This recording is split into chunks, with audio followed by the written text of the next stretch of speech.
I think one of the most damaging mythologies in the fashion industry is that leather is just a byproduct, that it would otherwise be thrown away, that they're making use of waste. And a lot of people cling to this idea thinking that that's a justification for what happens to cows. And sadly, that's just not the case. Leather is so valuable that without it, a lot of these businesses would go under.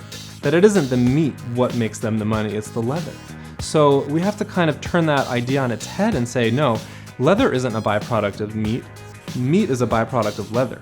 The ethical side of why we don't use leather is something that I feel very strongly about. It's not necessary to harm cows or pigs or goats or alligators. And these animals that are killed for their skin, for an aesthetic object, it's truly a travesty.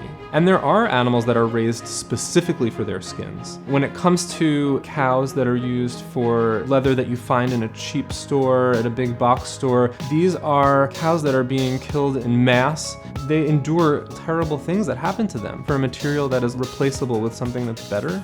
It's really sad. Our future leather that we use for our footwear and our accessories are a high-tech, sustainable, polyurethane-based microfiber that we source in Italy. I wanted to make sure that it was more durable than animal skin, that it looked better than animal skin, and that it was more customizable than animal skin. It's more weather resistant, you don't get salt stains if you walk around in the slush, and it breaks in and it breathes, it doesn't crack, it doesn't fray, it lasts. It does everything that you would want leather to do, but it does it better. My goal with Brave Gentleman is to reach people who wouldn't ordinarily be seeking out vegan fashion. I think my footwear and my clothing and my accessories should appeal to anyone who likes high quality, well-made garments, and it really proves that there is absolutely no reason to use animals in fashion.